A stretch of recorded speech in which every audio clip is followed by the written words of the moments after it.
Hey guys, it's Hunter. Welcome back to another video. First, a quick announcement. Merch from the first run was really well received. I got feedback on the high quality material and print, benefits of doing self-distribution rather than something like Teespring. The second run is now available and it's shipping immediately instead of pre-order. So if you want to support me on this crazy YouTube ride or you just want to rock a high integrity badge, the link is in the description. And now let's jump straight into your questions. Opinions on the new Ibanez Axion Label series? Ibanez. So I've tried, but Ibanez is just one of those things that I can't get into. I think that my view on them is reflected in the naming scheme. In general, there's nothing wrong with them. They're efficiently built guitars that just lack personality for me. Other companies have model names like Les Paul, Eclipse, Telecaster, and then Ibanez is just a string of letters and numbers. I mean, it's so unexciting. They may as well use the SKU number. And it's so serious too, you know, like they could at least have some fun with it. Call it the COK 420 FM or something. I don't know. That was really dumb. Just like Ibanez's naming scheme. Anyways, that rant should bring in a few comments from the salty Ibanez Defense Force.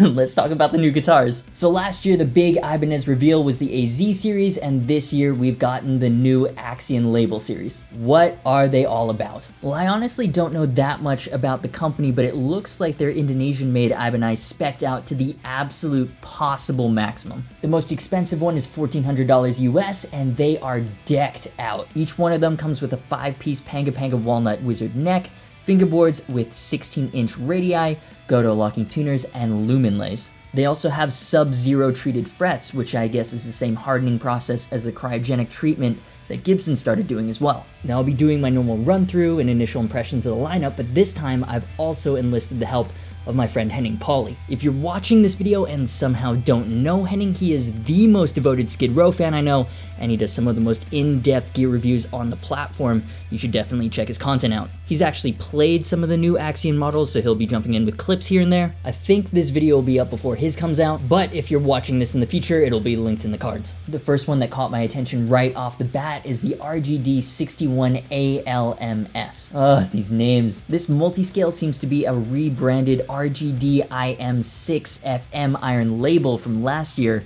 that I was actually really interested in trying. It has a layered ash and Niato body with a flame maple top, an ebony fingerboard, Fishman Fluence modern pickups, and the cerulean blue finish is just incredible. Honestly, looking in as an outsider, it never really seemed to fit in with the rest of the Iron Label line, and my gut is telling me it was probably a prototype to see how the new Axion series might be received before they rolled out the full line, and apparently it did well. There's also the RGD 71 ALMS, which has the same materials and pickups, but sports a 7th string and a Lavender Town inspired, yes, that's a Pokemon reference, black Aurora Burst finish.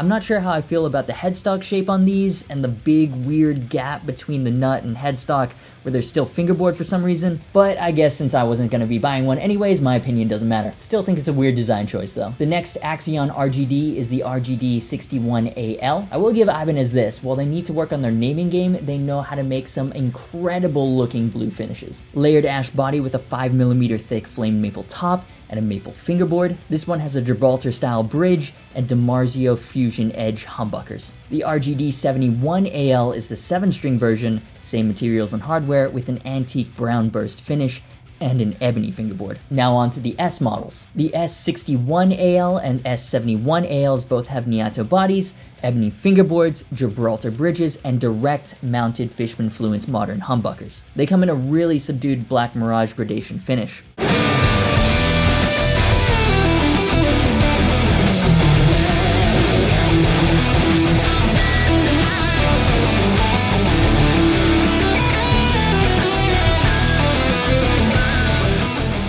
Last, onto the RGAs. The RGA 60 AL has an ash body, ebony fingerboard, and Edge Zero trem, and bare knuckle aftermath pickups. It looks cool, but the other RGAs really steal the show. The RGA 61 and 71 ALs have Niato bodies, flame maple tops, ebony fingerboards, Gibraltar standard 2 bridges, and bare knuckle aftermath pickups. But more importantly, they come in some of the most impressive finishes that I've seen on any guitar. Ibanez or otherwise. Indigo Aurora Burst is stunning. I mean, you can't really do anything else but sit back and admire what Ibanez has come up with here.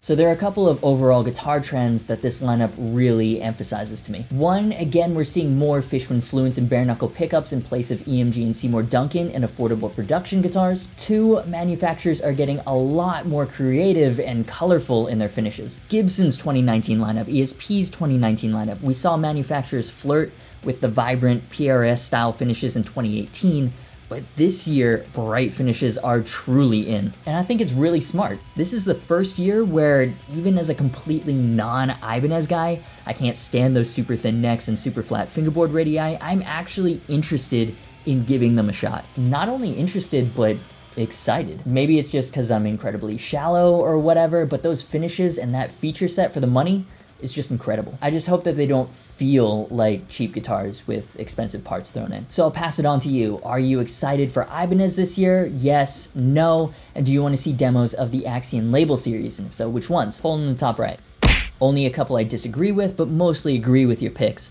What guitars for 2019 do you want to try the most? Especially brands you haven't demoed yet. Yeah, if you guys haven't seen it yet, I know YouTube notifications are perpetually messed up. I put out my picks for the top guitars of 2018, link is in the cards. You can let me know in the comments of that video how wrong I am. But for 2019, that's so difficult since not all of the final lineups have been released yet. From what's been announced so far, here are my top 5 picks in no particular order. 2019 is the year I finally hope to try a Solar. It's actually really hard to get them in the US because they're only shipping from Europe right now. I was supposed to be buying one, demoing it, and then giving it away to one of the patrons because it won the patron request poll, but my payment didn't go through or something, and now they're out of stock until like March. So much sadness. And everyone seems to love theirs because I never see them up for sale used on eBay or Reverb. But yeah, there's a lot of hype around them, and I love seeing influencers do well because it gives validation to what I'm doing. Then the new LTD semi-hollow X-Tone 1000s that I talked about last week with the Seymour Duncan Fat Cats, that's one I probably have to demo. I mean, it's about time for a semi-hollow, and the one in Purple Sparkle would make for an amazing thumbnail. Speaking of semi-hollows, and I know it's not exactly from a new brand that I haven't covered yet,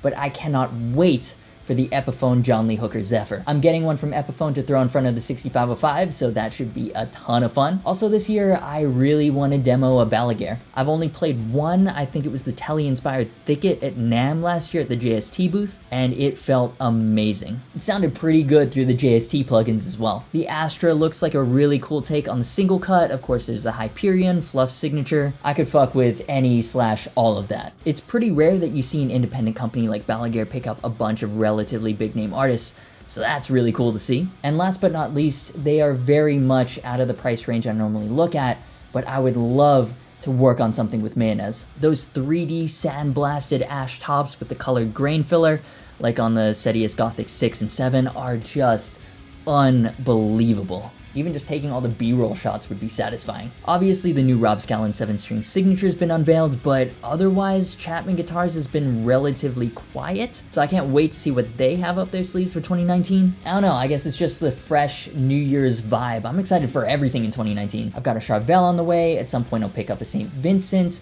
the Hello Kitty mod project's coming along, we're starting the patron giveaways, then there's some secret stuff that I'm really excited about, but I don't think I'm supposed to talk about upcoming signatures. Favorite fast food place?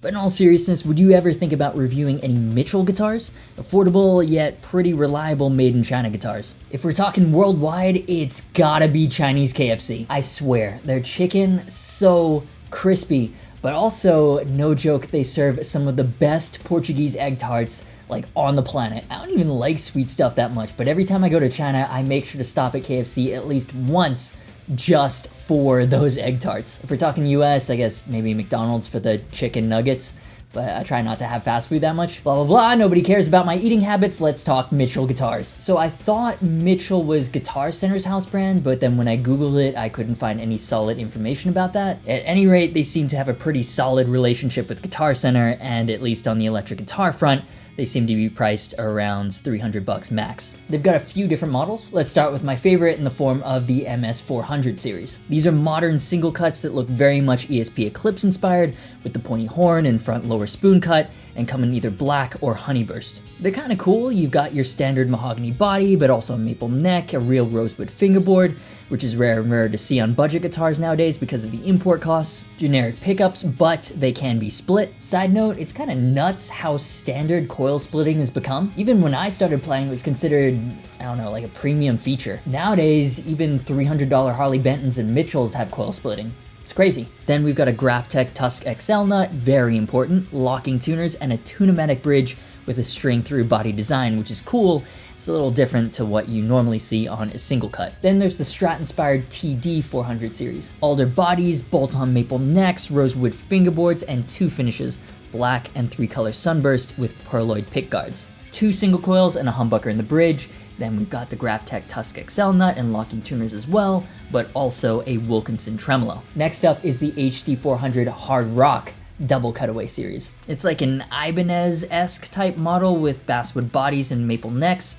It comes in black and transparent red with rosewood fingerboards, and green lemon and transparent blue with maple boards. The one in green lemon looks pretty cool, I guess. 24 extra jumbo frets, HSH pickup configuration, and a Floyd Rose licensed tremolo. The Mitchell models I find most interesting though are the MD400 series. Mahogany bodies, mahogany necks, and rosewood fingerboards with 24 medium jumbo frets. It's a pretty cool take on the carved double cut with a humbucker in the bridge and a single coil in the neck. They also look the best too, in my opinion, with purple, natural, transparent green, black, and transparent blue being all the finish options. Again, the Graphtec nut and locking tuners are the standout hardware features. Now, fun fact, while I've never actually picked up and played a Mitchell through like an amplifier, it's been months since I've been to a Guitar Center, I have been to the factory in China where they're made. I've seen the frets they use and they're really soft. They're pretty trash. Overall, maybe you can tell I don't really have any strong feelings about Mitchell one way or the other. The Graphtec nuts are cool. It always makes a big difference from the cheap plastic nuts you generally find on sub $500 guitars, and locking tuners are always a plus. But Mitchell's main selling point seems to be that they're cheap and convenient. You can walk into any Guitar Center and pick one up in person today, almost as like an impulse buy. But I see their biggest competition as like Harley Benton. And if you're like me and you don't mind shopping online, for the same price, you're getting features like Grover tuners or stainless steel frets. Of course, you are ordering from Europe, it takes a while, and if anything goes wrong, it's a bit of an expensive hassle. But since this audience is mostly in the US, what do you think of Mitchell guitars? Any experience with them? Do you want to see demos? If so, which ones? Let me know in the poll. And that'll do it for this week's episode of Askafish. Don't forget to drop a like if you enjoyed the video, leave your thoughts and questions in the comments below, and subscribe if you haven't already. You can also turn on notifications, otherwise YouTube might not let you know when I've uploaded a new video. Social media and merch links are down below. As always, thanks so much for watching. You've been awesome, and I'll see you for the next video.